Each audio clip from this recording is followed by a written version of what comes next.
Celebrating a long overdue ceasefire between Hamas and Israel. But will it last? No illegal miners left underground in Stilfontein, and billionaire Jeff Bezos' Glen Rocket orbits marking a new step in the commercial space race. Hello, I'm Jane Dutton. This is Eyewitness News. Amnesty International South Africa has welcomed a ceasefire deal between Israel and Hamas and says it is overdue. The agreement is set to commence on Sunday. It comes after 15 months of violence that has devastated the Gaza Strip. The first phase of the deal is expected to last 6 weeks and includes a hostage exchange between the two parties. The second and third phases are still to be negotiated.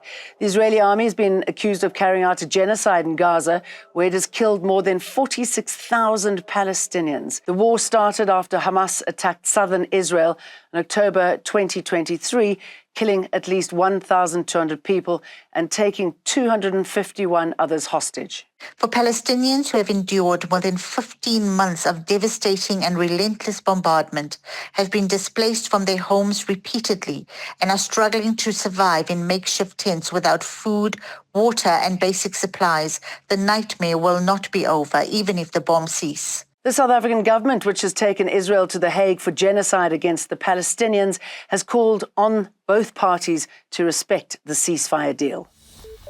After hours of scanning for signs of life at a disused gold mine in Stilfontein, mine rescue teams say they found no other illegal miners underground. A technical team driving an operation to shut down an illicit mining network sent high-tech equipment down Shaft 11 earlier today. This comes after volunteers assisting with the retrieval operation told police yesterday that there were no more illegal miners at the Buffelsfontein mine. More than 250 illegal miners have been retrieved since the start of Phase 3 this week, with 78 dead bodies being recovered. This is a closer look of what the operation that's currently underway looks like. What we have here today on day 4 of Phase 3 of the mine rescue operation teams trying to verify whether there really are no more signs of life underground after the 2 volunteers who were sent down with the cage over the past couple of days told us that there was nobody left underground. What you'll see behind me is a winder that sent a cage down the 2.5 meter long shaft. And what it's doing is scanning the different levels as it goes down. First, it was sent about 1,100 meters. Then it was lowered down. They were at the time, they weren't able to pick up any voices or see any visuals within that area. They then lowered it down again, down to about 2,000 meters. Again, there where there's water, there were no signs of life either. They've then decided to bring it up now, considering that there are no signs of life, and they're hoping to then get that information and take it to police, and then the surveillance cameras that are on the camera will then be sifted through by the rescue teams that are on site. Nokukhanya Mtambo, Eyewitness News in Stilfontein, Northwest. 456 Zimbabweans resurfaced since August 2024. The Democratic Alliance is calling for an investigation into the causes of the events at the mine. Prolonged rainfall has led to major destruction of public infrastructure and people's homes in parts of KwaZulu-Natal. Nearly 400 homes have been destroyed. Since the beginning of this month, KZN has been experiencing severe rainfall, which has also damaged roads and infrastructure. At this point in time, we don't have the precision in terms of the information, because day to day, even right now, in the northern belt of the province, it's still raining. You'll find that you'll identify 4. The following day, you'll be told that another one has just collapsed. So we just take it as it comes. Lobby groups AfriForum and Solidarity have started preparing a court challenge to have certain sections of the Bella Act declared unconstitutional. The act was signed into law in September last year, with 2 clauses being delayed for implementation and to allow for a further 3-month public consultation process. These clauses dealt with school admission and language policies. In December, Ramaphosa authorized the full implementation of Bella without any amendments. Werner Himan for Solidarity says they have served Ramaphosa and Education Minister Siviwe Gwarube with a letter of demand.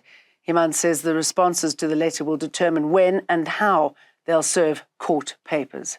In the letters, we request the President that he provide reasons, and that's in terms of the Administrative Justice Act, to provide reasons within 10 days why that proclamation notice was signed. We believe ultimately the signing of the proclamation notice on the basis of all the work that we've done in this 3 months and before would be irrational, and it will be reviewable.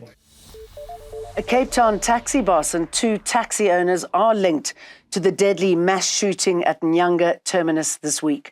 1 person died and 6 others were left injured when warring groups from the same taxi organisation shot at each other near the local taxi rank on Tuesday.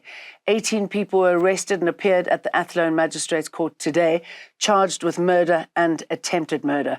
4 security guards are under police guard in hospital.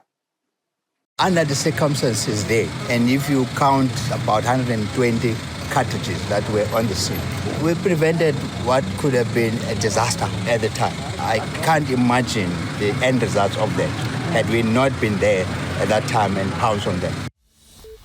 And it's a liftoff. Blue Origin, the space company founded by billionaire Jeff Bezos, launched its massive New Glenn rocket into orbit for the first time early today. This marks a new step in the commercial space race. The rocket, whose inaugural mission had been delayed by several years, blasted off at 07:03 GMT from the Cape Canaveral Space Force Station in the US state of Florida. The mission is seen as critical to Blue Origin's efforts to compete with Elon Musk's SpaceX, which dominates the commercial space industry. And that's it from us. We'll see you for more again tomorrow. Eyewitness News, in touch, in tune, and independent. For the latest, log on to ewn.co.za or ewn.mobi.